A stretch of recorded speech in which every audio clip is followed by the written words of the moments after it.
Although we are sharing this year's events virtually, the festival is based in St. John's, Newfoundland and Labrador, and we respectfully acknowledge the land on which we gather as the ancestral homelands of the Beothuk, whose culture has been lost forever and can never be recovered. We also acknowledge the island of Uktahumguk, Newfoundland, as the unceded traditional territory of the Beothuk and the Mi'kmaq, and we acknowledge Labrador as the traditional and ancestral homelands of the Innu of Ntsinan, the Inuit of Nunatsiavut, and the Inuit of Nunatuhavut. We recognize all First Peoples who are here before us, those who live with us now, and the 7 generations to come. As First Peoples have done since time immemorial, we strive to be responsible stewards of the land and to respect the cultures, ceremonies, and traditions of all who call it home. As we open our hearts and minds to the past, we commit ourselves to working in a spirit of truth and reconciliation to make a better future for all. Yes, yes, y'all, the crew is here. We are a unit unstoppable. We are a unit of choice. We are a unit that's powerful. It's a brand new day. What's empowering is seeing yourself.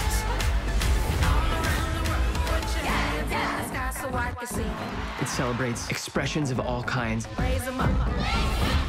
I'm willing to fight for those who cannot fight for themselves. Let's celebrate our right to exist and to exist with joy. This is gold standard.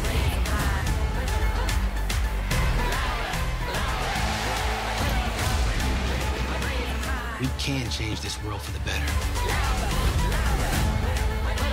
Yes! That's what it is. It's honesty. My main focus now is to take action. Everyone watching, and to our featured guest at the St. John's Women's International Film Festival. Welcome to a special In Conversation session with the award-winning Canadian-American director Anya Adams and actor, educator, writer, producer Fanshen Cox.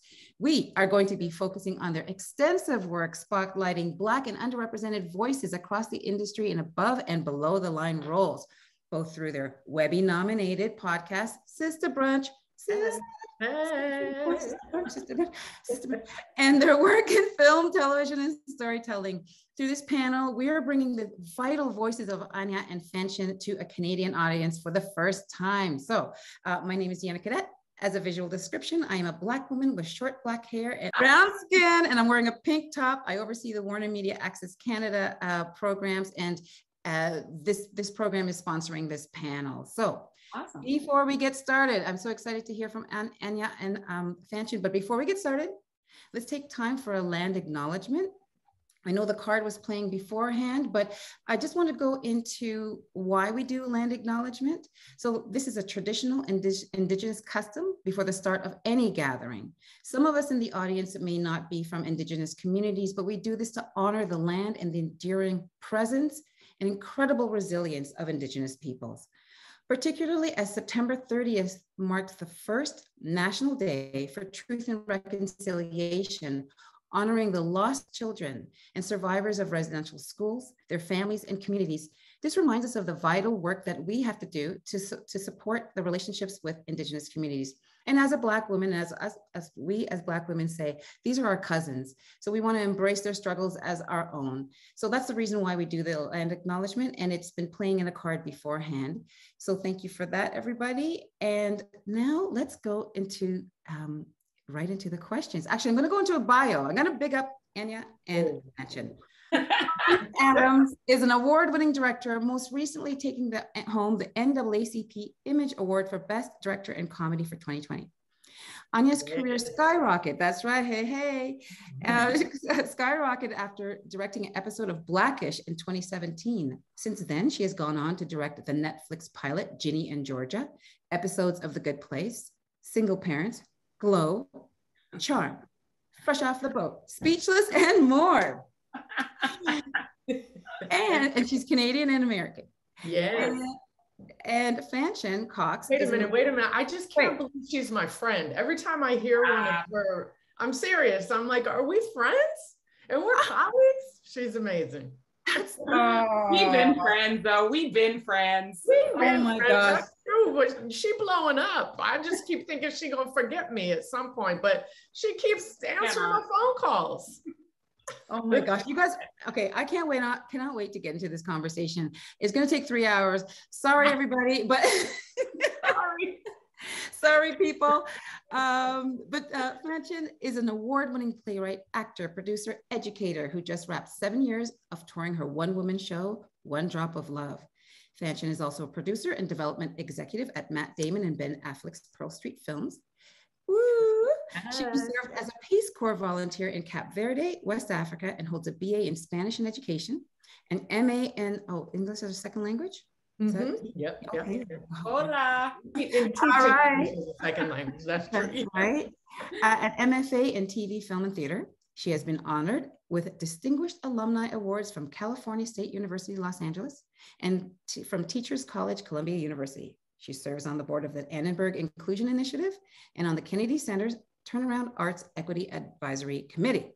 Fanshen is also a co-author of The Inclusion Rider. Yes. What?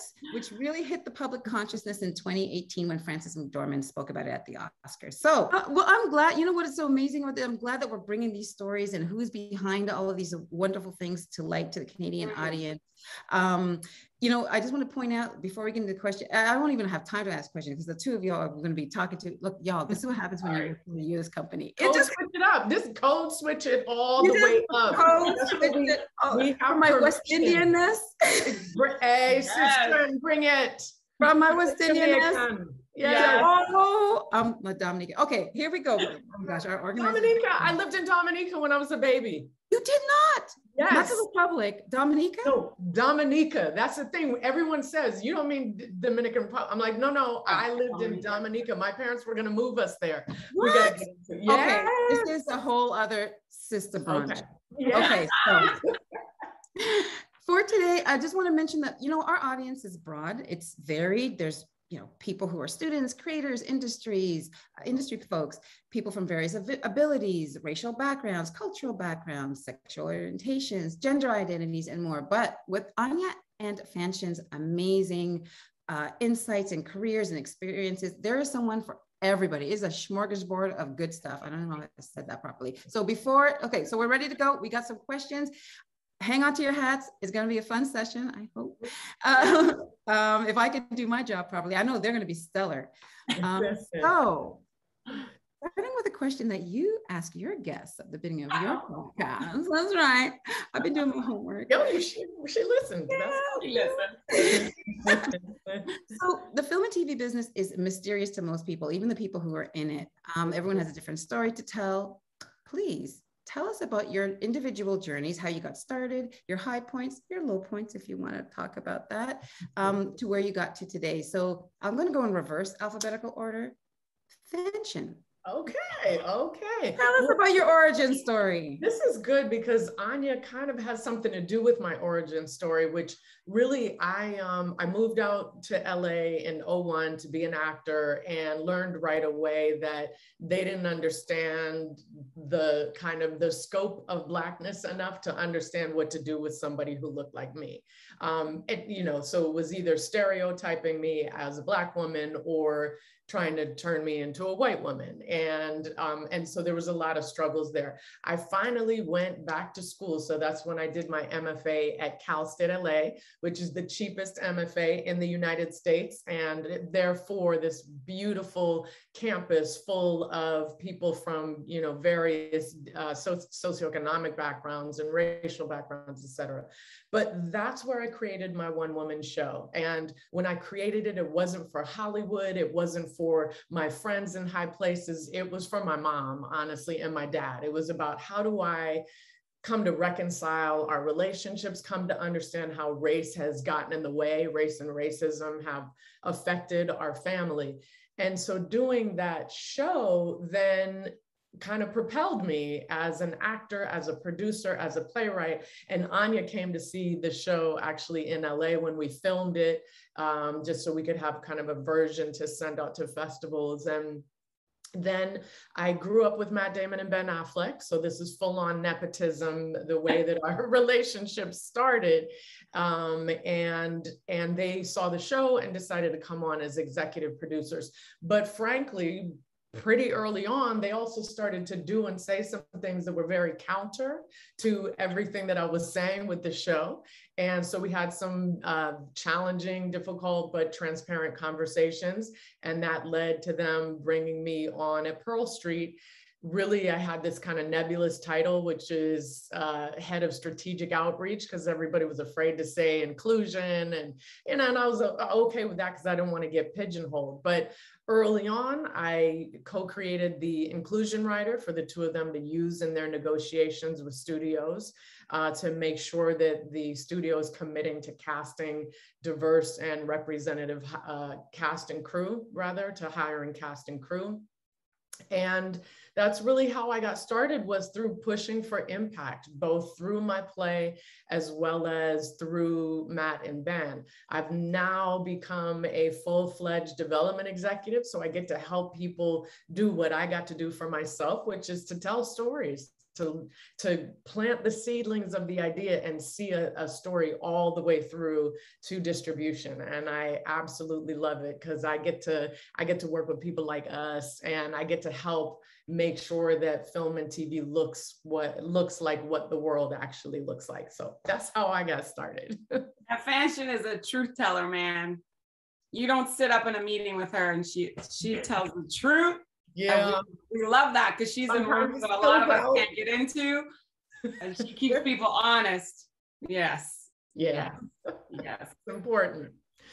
Yeah, but I love that Sister Anya entered in a similar way because she also entered through theater. And I mean, you will find, I'm sure in Canada as well, that especially for actors, but also for directors, for crew positions, folks who have some roots in theater, just be honest, tend to be a little bit elevated in the storytelling realms. I hope that was euphemistic enough to say that a lot of folks out in Hollywood tend to be a little dense, but theater, a little more TikTok heavy, a little more TikTok. There you go. But theater folks have, so I don't know, Anya, I'm passing it over to you, and not in not eloquent way. So my name's Anya Adams. I was born in Vancouver at Grace Hospital. I grew up on Vancouver Island. I went to Glen Lyon, Norfolk School there, private school. And I went to college, I went to university, I went to UVic for psychology. And while I was studying psychology, this group called Up With People came to UVic, and I decided to travel with them. And Up With People at the time was an international students group that traveled around the world for a year. They did a 2-hour play, which is what Fanshen's talking about. It was like a musical. They stayed in host families and they did community service. And I was supposed to travel there I was supposed to be with them for a year, but I ended up traveling with them for 6 years and moved through the jobs. So I was a student, and then I recruited, and then I was in production, and then I was a company manager. And then Up With People imploded because it was a nonprofit, and sometimes that happens. It's now researched in a different manifestation, still travels, still does shows, but it's not as long. Students don't go for as long. And so at the end of my time there, because 6 years is a long time on the road, I was like, I just got to get off. What am I going to do? And I decided to see where would my skills fit in the film and television industry.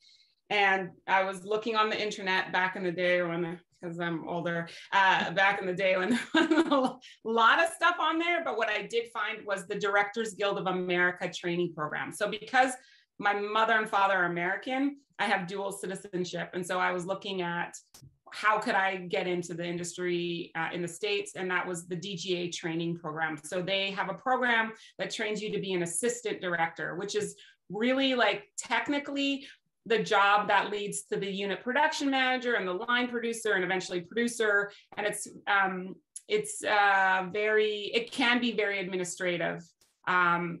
And for those of you who don't know what the AD does, you should research it, but they're in charge of the set in different ways. And so I kind of moved up in the assistant director realm. I was a second, and and a first on the very famous show CSI Miami. Got to photograph a lot of girls in bikinis dying. It was awesome.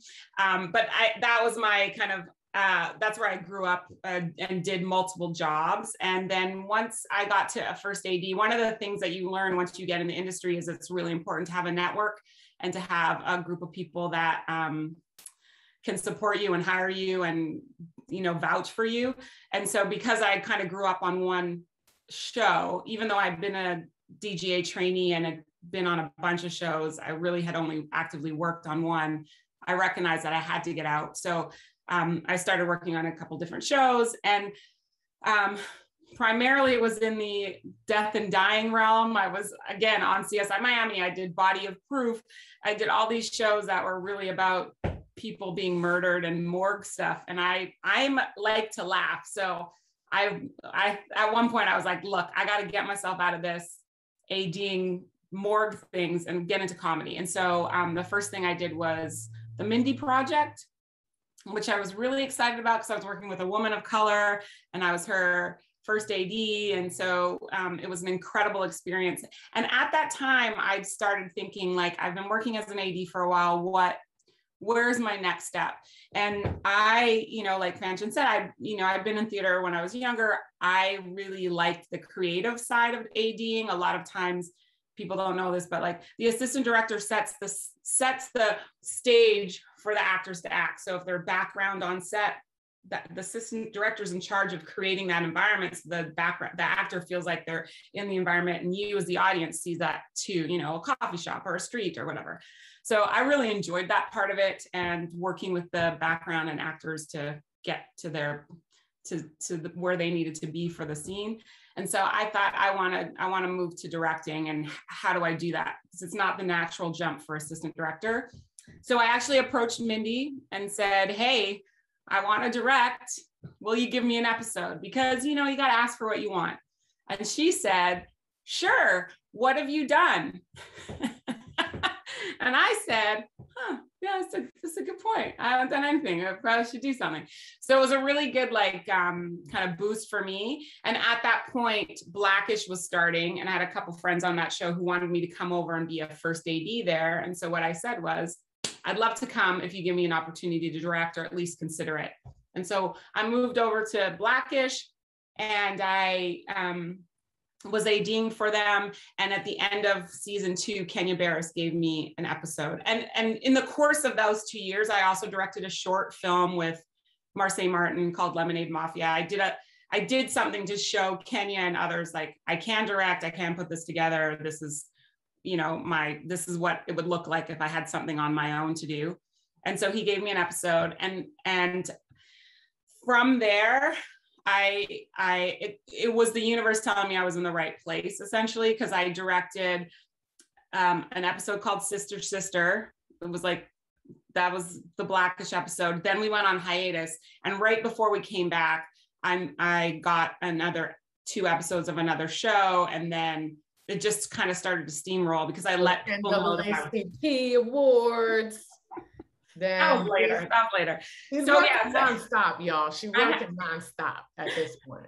So yeah, so now I direct, and what I'm trying to do is broaden my career, so I'm not just doing comedy. So like, what I'm most proud of that I've done this year is I did 2 episodes of a TV show called The Expanse, which shoots in Toronto and is an incredible sci-fi show. But like, I started on Blackish and Fresh Off the Boat and Speechless, and but I have kind of morphed into a little bit more dramatic. So the show that I'm going to now, that I actually leave for tomorrow, is called League of Their Own. So they're making a television version of the movie, and I'm going to shoot the finale tomorrow. So that's me. Love it. You know what? Oh my gosh, I have 1,000 questions, and you guys are the worst. You ladies, women are the worst, because there's so many questions from this, but then I have others to go through. But I do want to pick up a couple of themes here. Networking, not necessarily with people who look like yourself, because I'm thinking about people from underrepresented communities, and sometimes we get emerging folks saying, I want someone who looks like me. This is great, but it doesn't always happen that way. So networking with all kinds of folks, advocating for yourself, And challenging yourself. That's kind of the three themes I pulled out of there. Would you say that that's kind of like some of the secret sauce? Yes, I would love to your point about the networking and advocating. The thing is that I think a lot of times people think that networking is like, oh, I'm gonna go to this party and exchange cards with someone, or LinkedIn accounts, whatever. Networking is genuine, organic relationships. And so it's, you do have to have that initial meeting, but then you've got to actually have a reason to continue a relationship with someone.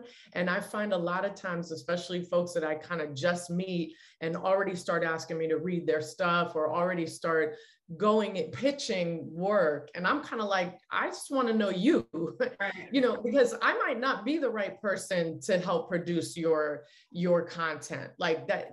I knew Matt and Ben were not the right people to executive produce my show, right? Like, just because they have a name does not mean they are going to be the best champion for you.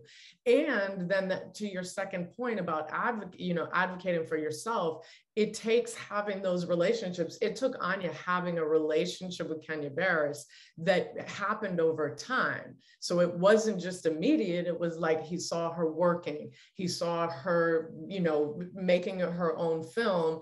That's what makes a difference. So think of networking as like the long game, the marathon, 100%. Where you have to develop a real relationship. 100%. And I would also say, like, even working as not a director, that's what a lot of people they want to know your character, right? Because especially if you're working on a set, if that's something you're interested in directing, whatever, they want to know your character. How are you as a person? And so you can find that out whether you were a PA or you were a director. You'll find out how that person is. And so, yeah, you're laying that groundwork from the time you step on set, whatever you're doing, because you never know. That I'm trying to think. An assistant that I knew is now working at the Jim Henson Company, buying shows and hiring directors. She called me the other day because she's like, I'm doing this job and I've always wanted to work with you as a director. Like, so you're always building these relationships. You never know where people will end up.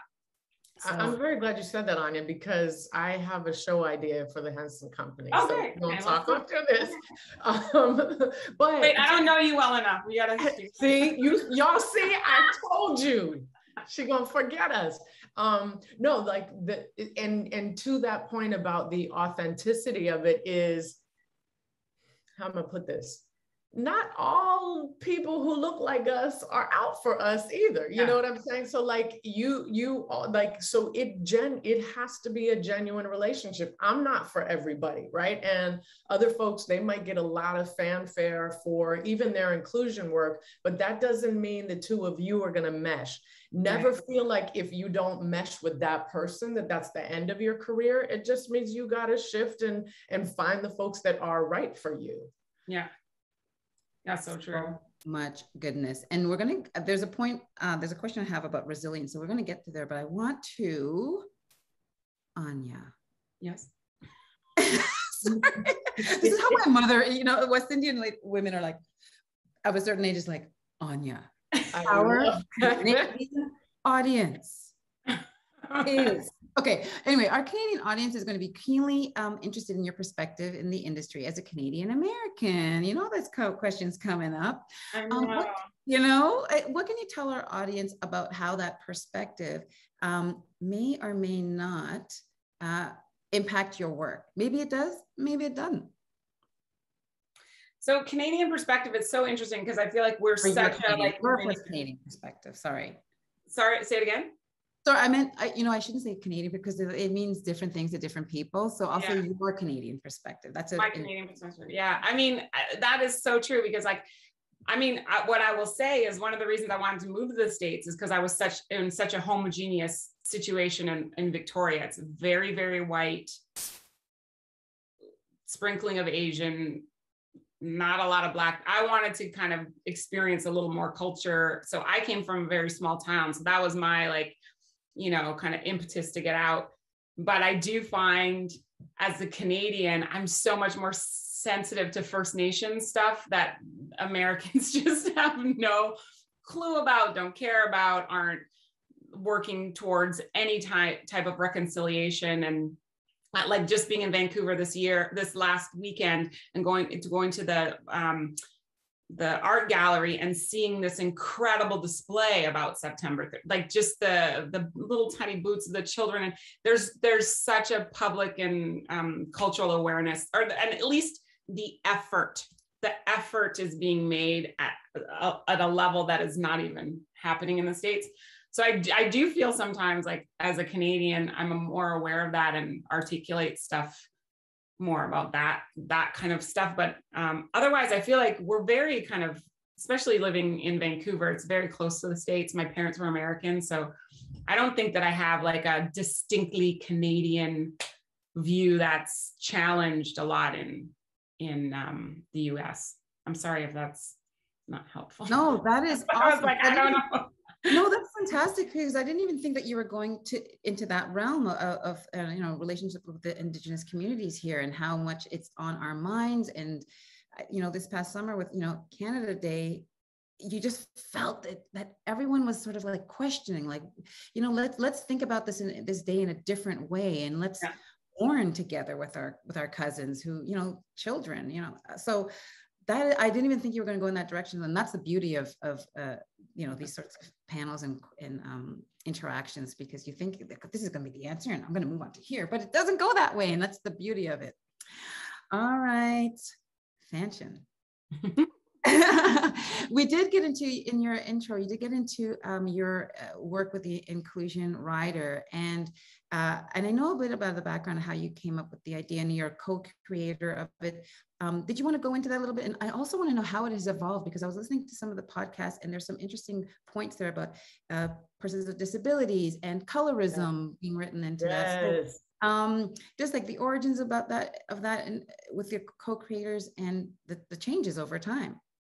Thank you so much, because I have to shout out especially Kalpana Kodagal, who is a civil rights attorney with an expertise in labor law. And she and I really kind of have driven the kind of lifeline of the inclusion rider since the 2018 Oscars.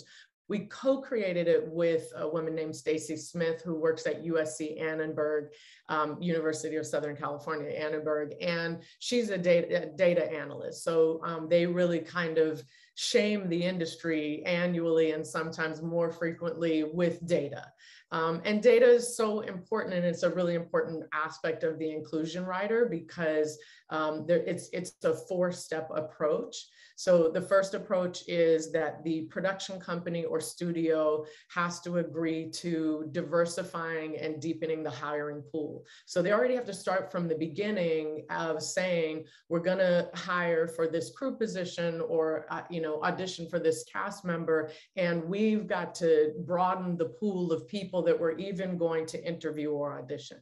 The second piece is then to set targets and benchmarks, to be very specific and intentional about the number of people that you are going to consider for these positions. So now you're going the next step further, which is we are going to hire X number of LGBTQ identified folks or people with disabilities or all of the above, because it's really intersectional in nature. And our point is kind of the more marginalized you are around those identities, the less we see you. So we want you to make those targets and benchmarks about those folks. The next step then is to collect the data and reflect on it. Like it's not so, and this is the piece that Hollywood and everybody else doesn't seem to get to. Everybody's okay with saying they're going to, diversify the pools and saying that they're going to target this X number of people, but they don't take that next step. And to your point about how it's evolved, we started working with Color of Change, which is a national and becoming international civil rights nonprofit. And they brought all this power and all these resources around accountability. So now we've strengthened the accountability measures on the inclusion rider, such that when you have to now collect and report this data. It's not enough for you to just know it and even look in the mirror, which is important, but it's also then you've got to share it. You've got to make it transparent. And then finally, and this is the piece that the media never reports on, nobody ever hears about this piece of the inclusion rider, which is that where you fall short on those targets and benchmarks, you agree to pay financially, make a contribution to the organizations that are in existence that serve to uplift the folks that you said you couldn't find to hire.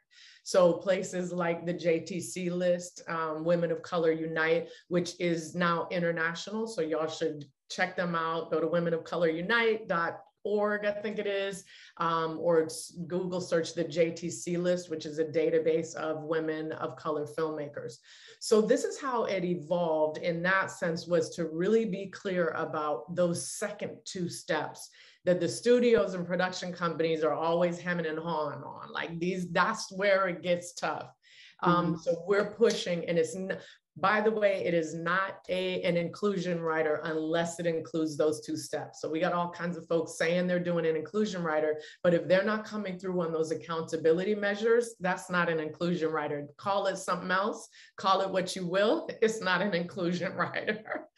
But I'll just say quickly also, the huge lesson, an important lesson we learned is that on the original rider, it was really Stacy, Kalpana, and me. Kalpana is an Indian woman.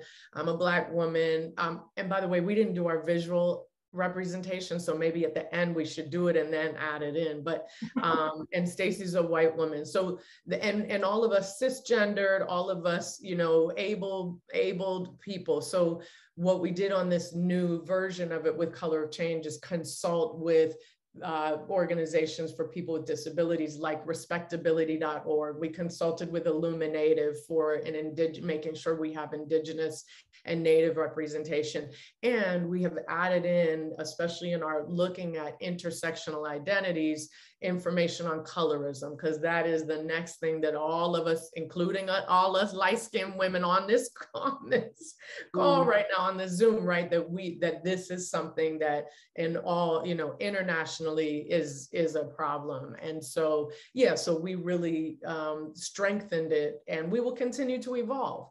But I'll just reiterate, if they're not paying up, if they're not looking at their data and acknowledging where they fell short and then contributing back into the pipeline so that folks, you know, DPs of color, composers of color, all gaffers, all those places where there's a shortage of us because we don't even know what it is. Nobody encouraged us in those areas. If they're not paying back into those, it's not an inclusion rider. Such a great point, because, you know, we hear, we hear inclusion rider, and anyone can, and that's the, you know, and I see that we're at the 30 minutes, that means we have 30 more minutes to chat. That's the, yeah, all right, we got lots to talk about. But, you know, that's such an important point, because there's a lot of activity around inclusion. Yeah. And then the intentionality, there's the whole, and the accountability, that's the, you know, definitely the next, and the action, right? So it's great, everyone. And I think it's, you know what, look, 10, 20 years ago, we would have been dying to be in this position here where everybody's piling on and they have all the programs and everybody's doing something, but it is a journey, right? But I love that point. It's so important. There's so many panels where we talk about the things that we're rolling out, but then there's the next part, the next piece, and there's more to do, and we have to have real results and outcomes from that. So that's fantastic. Yeah. Okay. How did you two meet? Did you just gloss over how you two met? Have you spoken? Fanshen and I met because I mentioned earlier that I was in a group called Up With People, and one of my friends in Up With People, his name is Walter Belcher. He's an amazing performer, singer. He lives in Tucson, Arizona. Anyway, he was going to see Fanshen's show, and he was in LA, and he was like, you should come. And Fanshen and I met and just hit it off. And then we were friends, kind of like, not Sista Brunchy friends, but just friends. And I don't know why I never thought of it. Right? But then you invited me to a Sista Brunch. No, I know. No, like I had been hosting Sista Brunches for a long time. And I was telling you a little earlier, Deanna, like the Sista Brunches, like, and it started as a mentorship kind of meeting where a DGA trainee and their Black DGA trainee and their Black mentor would go to brunch. And it was an opportunity for us to like speak freely about like, what the hell, why did this person treat me that way? How do I deal with this? Like just kind of get through stuff with like-minded, like looking people.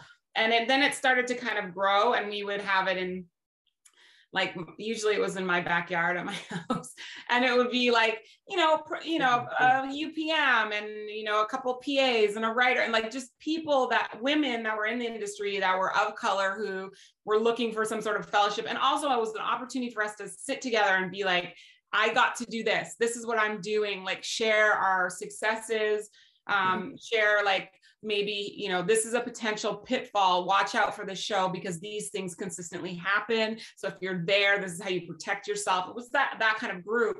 And Fanshen and I had been friends. And this is why I love Sista Brunch, the podcast, because Fanshen was in this kind of executive realm. And I never even thought, oh, these people need to be a part of this. So I invited Fanshen, and you can say your experience. Well, so I'm sitting there, and that was right. That was, early on in the inclusion writer, especially where we were starting to get a lot of pushback, particularly on we can't find anybody to hire. Yeah. And I, at the time, I was kind of left speechless because I was just entering into the industry, and I was like, is that true? And I kind of believed it. Then I go and sit in Anya's backyard with all of these Black and brown women. And I was like, oh, so they lying. So it's bullshit. Like, here we are, right? And each one of these women knows another, 5, 10 women who are working in the industry. So it solidified the fact that it was a lie, and the fact that, oh, look, like, we need to share these women's stories. The rest of Hollywood needs to understand this. So I reached out to Anya a little while later, and I was like, this needs to be a podcast. And, and Anya was like, absolutely. And then we have to mention our incredible producers, Christabel and Sia Boadi, who's worked for NPR, writes for British Vogue, has her own production company called My Lens Media. She's amazing, and she runs it. Like, she's the reason we just sound good. Like, she tells us where to show up and when. And then Brittany Turner, who I was working with out of Pearl Street doing social impact and social media. And we just came together, scrappy as I don't know what, like, First recording was in my living room. But I will say, when Fanshen and I met, it was like, I heard that podcast. That was 7 minutes. The first one. Bola. Bola, who's like, who's grown up as well. Bola is blowing up. Bola is going to be accepting Oscars in a couple of years. She's amazing. And for cinematography, the thing is, like, I'm gonna pat ourselves on the back here. We have folks on that pot. Y'all got to listen, because all of these names are blowing up. Like, truly. All right. But the one thing I was going to just say about it is, like, I guess I had felt, I was a trainee, so I was given a path in, but that was what Fanshen and I were talking about. And it's something that we encounter all the time. It's like people calling us going, oh, do you know a Black, blah, blah, blah. And it's like, it's really important to grow these areas. And so that's one of the things Fanshen and I talk about when people call us and we hold people accountable for, is like, what are you doing to grow this next generation of First Nations, women, BIPOC, whatever. What are you doing to grow those people into the areas that need to be filled? And this was our way of just trying to at least give people the opportunity to hear. It's not just actor, director, cinematographer. Right. There's so many jobs in the industry you can do and be successful and make money and be an incredibly integral part of a film or a television show or a documentary. Absolutely. And to that point, there are so many jobs in life that translate really well into this, which we don't get to hear about, right? Because again, there's so many barriers for us. So like Reese St. Amant, she does props, she's, you know, art design, and she is an artist and a painter. And so we have these examples of women who all kind of entered into the industry in all these different ways and doing jobs that we don't know enough that we can do, right? That translate directly. So that's people want us there. They do, you know, it's just like, how do you find your way? Yeah. True. Okay. I can't even take it. This is everything you're saying. I have a couple of things. The image of, you know, walking into this, the first Sista Brunch. It makes me think of Black Lady Courtroom. What? Yes, I don't know what. Like, what is it? Yes. Was it like that?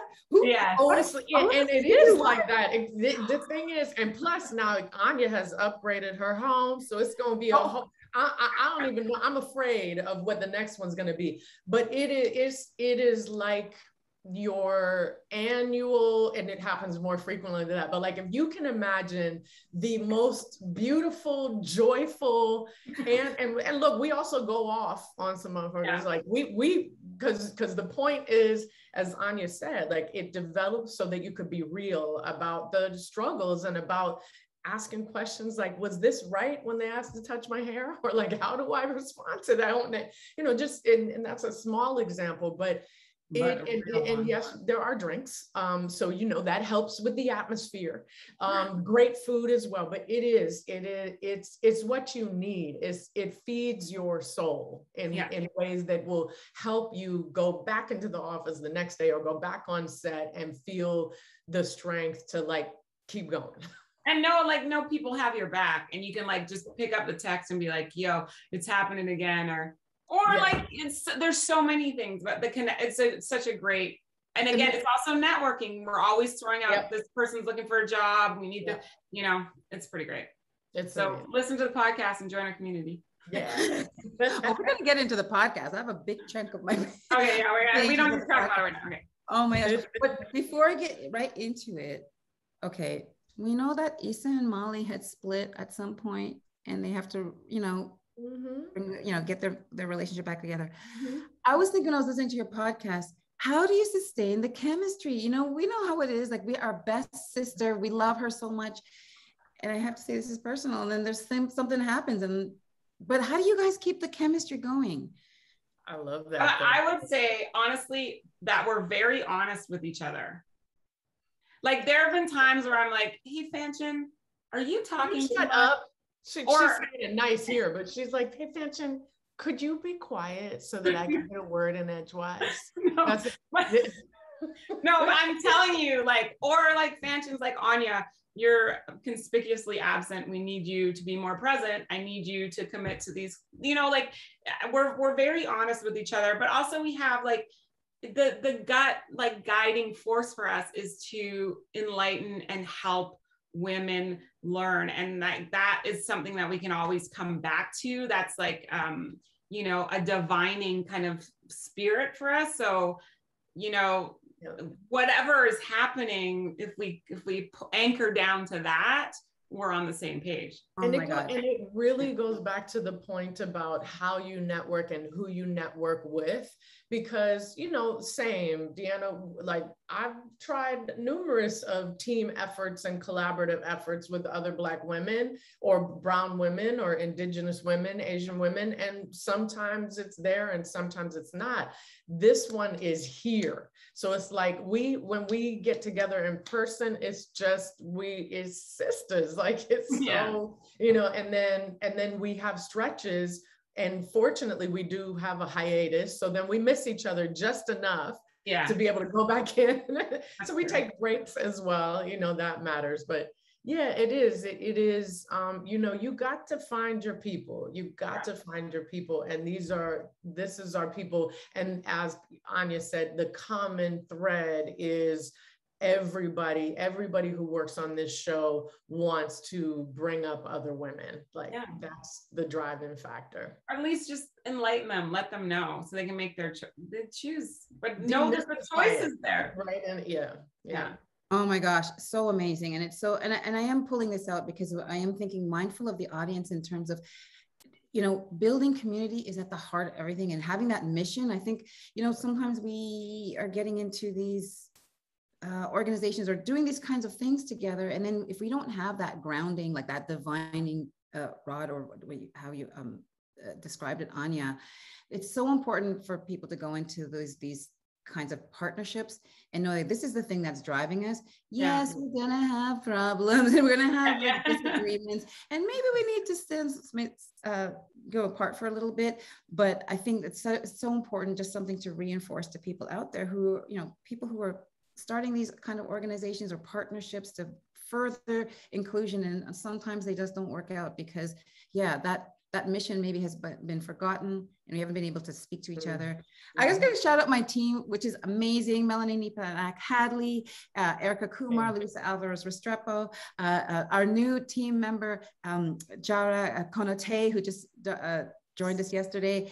Fabulous women of color. And, you know, every day we try to create a new, the culture of caring for each other. And I love this. I'm going to take this back to them. They're going to be like, stop talking about us. Okay. I know we have so many things to get through. Oh yeah. Let's go back to the podcast in terms of what's the most surprising thing that you've learned?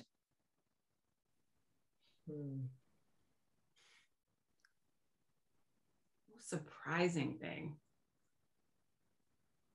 You know what? It's so weird. It's not surprising, but it's like reinforcing for me. Is just like all the stories. I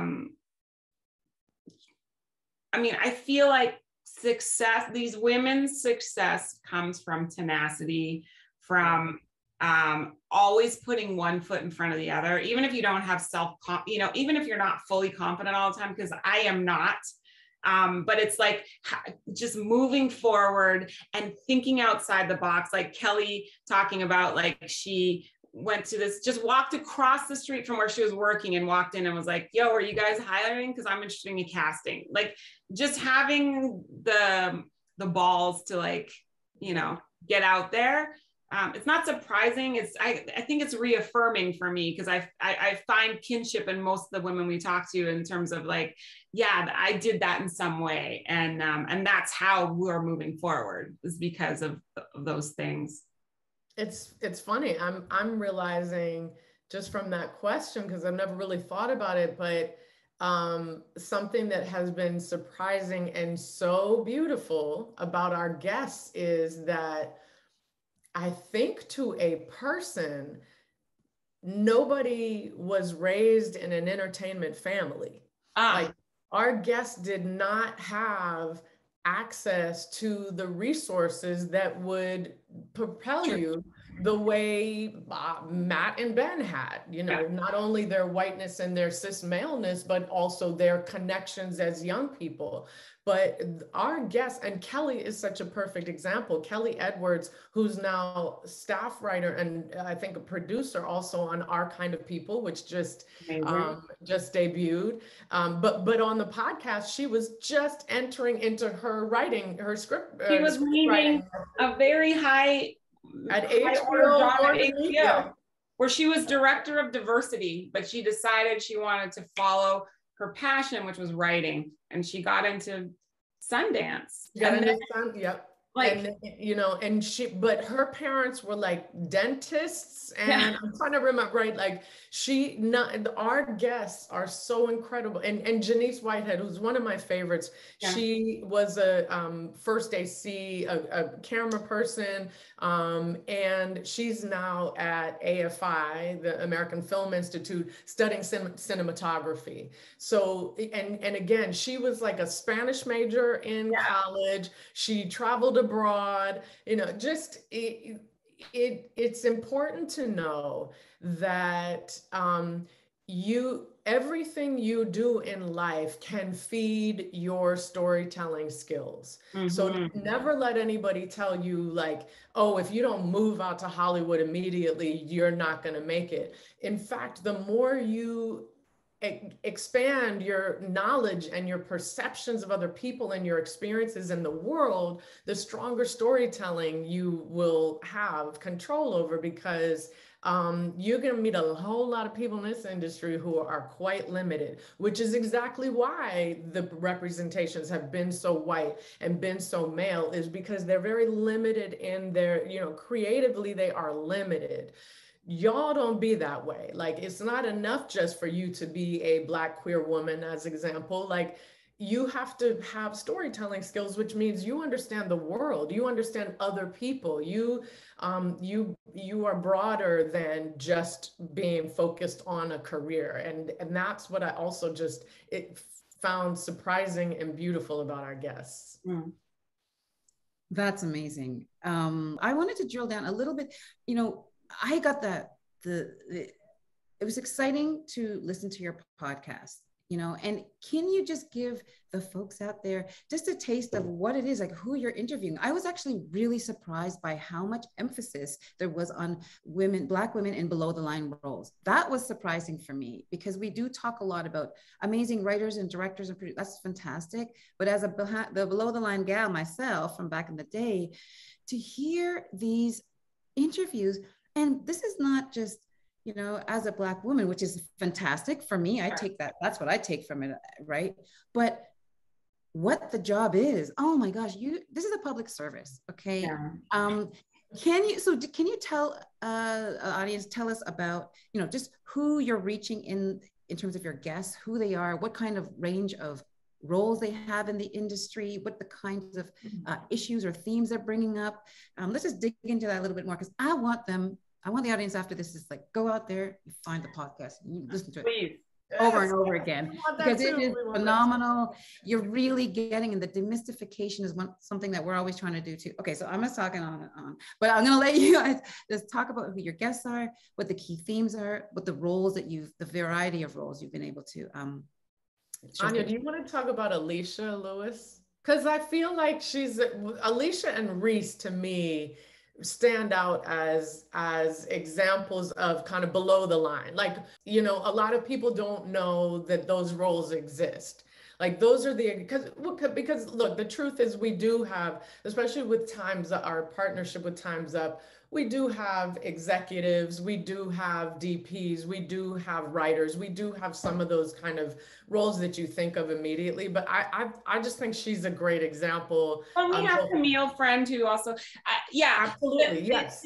And this was the thing that that Fanshen and I talked about, was like, how do we find these women? And thankfully, I've worked with a lot of them, so that was great. Like Sean Pitkin, Alicia, how do we find them, and how do we get to their stories? But I mean, for me, what was important, and I think, again, just because I started as an AD and I was so blessed to go through the DGA trainee program and be given a path that, and I'm always asked, like, how do I do it? How do I get in? And so it's, to me, I have one story, but there are so many stories about how to get into this industry. That was, a big part of why I wanted to do this podcast. But I think, Alicia Lewis is what we call a career base camp AD. And it's really interesting because, so she would be like a career second. And in Canada, that's called the third. And like, her skill set and what she likes to do is run base camp. What is that? That's the actors, that's getting them ready, that's turning them over when they're changing, that's communicating with the first AD, that's making sure the actors and the place where the actors get ready is run seamlessly, so that they're comfortable when they come in and comfortable when they go up to set, so there's not really a lot of issue. And that's like a really integral role on a television set or a feature set that a lot of people don't know about, or think, oh, like just put a PA there. But there's an incredibly special skill set that goes with that. And Alicia is sought after, like, but there's not a lot of people that do that job.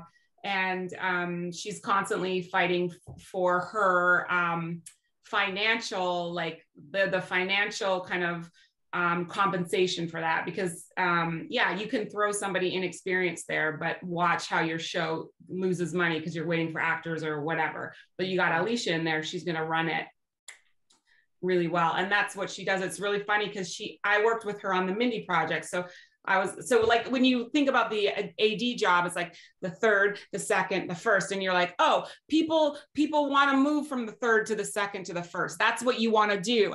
And I did that. I moved through those jobs and became a first. But Alicia and I worked together, and she was the second in base camp, and she ran base camp. And Alicia's Ivy League educated. It's not like she's incredibly smart. It's just she knows where her skill set is and where she fits. And what she wants to do. That's the beautiful thing, is that there are all these roles that I think we just don't realize we have access to, that may be the thing that fulfills us. And that's cool, because we need like, there is nothing like being on a set and seeing another sister on the set. Yeah. That's the, you know, no matter what the role is, it's such a beautiful, empowering thing. And we have Camille Friend, who does hair. She was on Black Panther. I think she's on Black Panther now. Camille is incredible, and she moved up, and she learned, and she paid attention, and she, you know, networked her way into a leadership position and has held on to that, and then started building out ways to help other people get to where she is. And that's right. She's got hair scholars. So she's actually now got a school for helping folks to understand all the different textures of hair there are out in the world. And wasn't she working for Warner Brothers in Vancouver, in Canada? Yeah. She was the Warner Brothers, which was, I don't know any other studio that's done this, that she literally went to all the sets and made sure that the hairstylists were competent and able to handle all different types of hair and advise them on that. Yes. Which was awesome. I've never worked with anyone that did that job. And I'm sure she created it because she's so smart. She is amazing. I saw her on a panel a couple weeks ago, maybe a few months ago, around the whole hair and makeup equity issue. Yeah. I love her fabulous, I'm amazingness. And you know, straight up. Woo! But we need to see that. I love it. Yeah. She's like, I earned this. I worked for this. I am amazing. And she is amazing. And we need more of that. Holy moly. Enough with the self-deprecating, because I can start on that. But she's just really, really incredible. There's so many avenues into the industry. And when you're in it, you can shift around. When do you know when to quit? Now, this is a personal question, because I was in the business. I was a camera assistant, had a journalism background. I thought I wanted to be a cinematographer. And I'm like, you're not really that good. Like, you're not going to make it. You're not going to be a focus puller. I was a clapper loader. I was a good clapper loader, you know, had project management.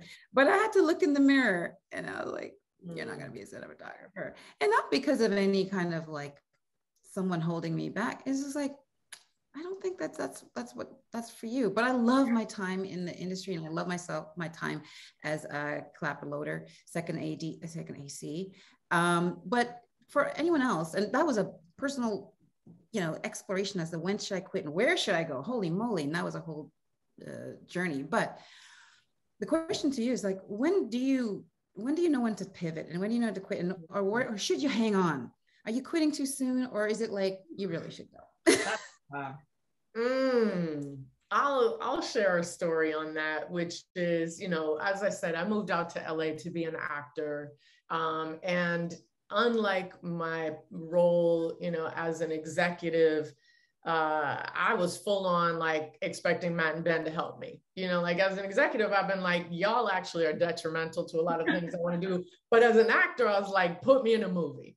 And I came to regret that when I was put in a movie called Gone Baby Gone. It was actually Ben's directorial debut. And I'll say rest in peace to Michael K. Williams, because I was fortunate to be on set with him, in a scene with him.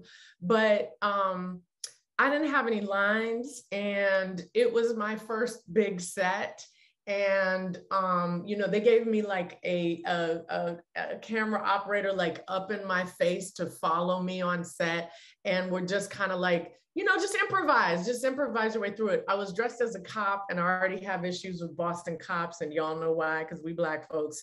And it was just like this whole, and I froze. like I froze. The worst part of it is that my scene was with Michael K. Williams and Ben's younger brother, Casey, so he's kind of the star of the movie. And all I had to do, y'all, was walk them from one end of the police office into the chief's office and open the door. Well, the chief was Morgan Freeman. So here I am, first time on a big set, dressed as a cop, uncomfortable as hell. They told me to improvise, and when they yell action, I'm frozen. Like I'm almost crying. So anyway, I walk them in, I get to the door, I open it to, Morgan Freeman, and still I'm just kind of like, so if you back in the day when they had the DVD and you could watch the director commentary with the DVD, if you ever watched the DVD of that film, Ben and our friend Aaron, who wrote the film with him, like in that scene, all you see is like this half face opening the door to Morgan Freeman's office. And Ben and Aaron go, "Oh, that's Fanshen."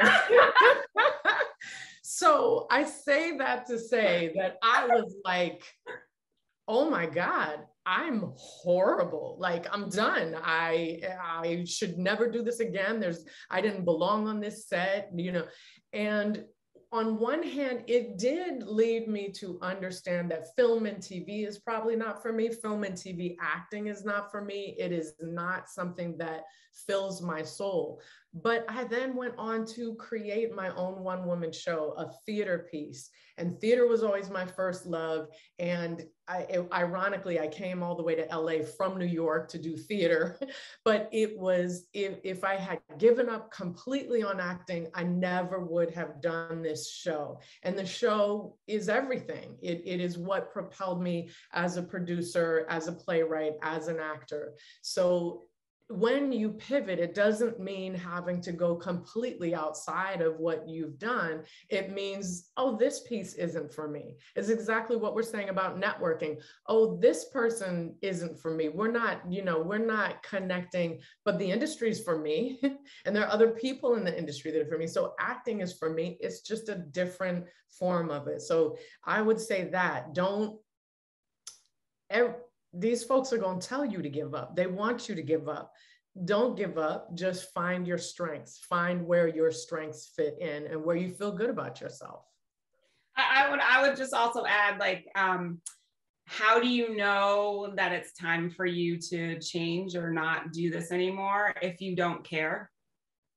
If you have stopped caring about what you're doing, then you shouldn't be doing it.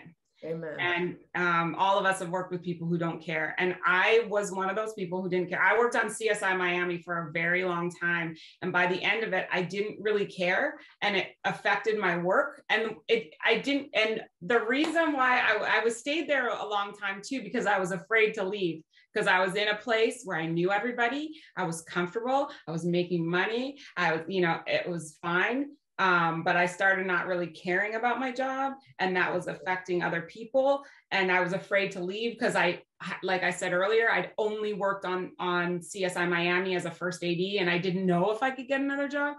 So you also have to have some guts, in this industry, because you will move through jobs and discover what works for you and what doesn't. And when you discover what doesn't, you need to have you need to know in your heart, like, okay, this isn't working for me, but I want to stay here. So let me try this. And that might mean not working for a while, while or stepping down a rung, stepping down in responsibility, or, so know that, because I feel like in this industry, there's so much like learned experience you need to gather in the positions you're in, that if you just step into, I'm running a department, and you don't know what you're doing, it's counterproductive for everybody. And I want to just, right. I want to say on that point, it's a privileged position to be able to say, don't do that job. Maybe that job is what's paying, your rent, et cetera. Yeah.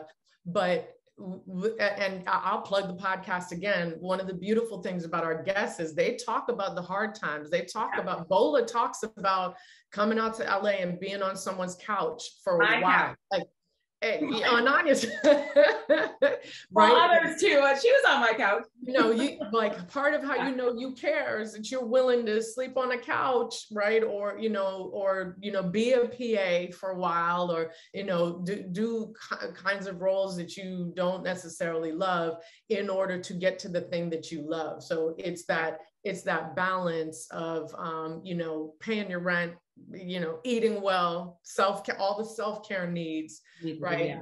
But not doing some that I think that puts it so perfectly, Anya. Like if you just stop caring about it, it's no good for anybody. Anyone, including yourself. Yeah. Shit, sorry. Oh my. I hit, for everybody who's not watching, I hit my they're going to be like, she's in LA, it's an earthquake. Yeah. Okay, you know what? This is so sad because we're at that mark, but this, I have one more, squeezing out one more, but that was amazing. A piece of advice out there. One more kind of, not really a question, but anything you want to promote at this point as we get near to wrapping it up? Anything? What's next? What are you doing next? Promote? Yeah.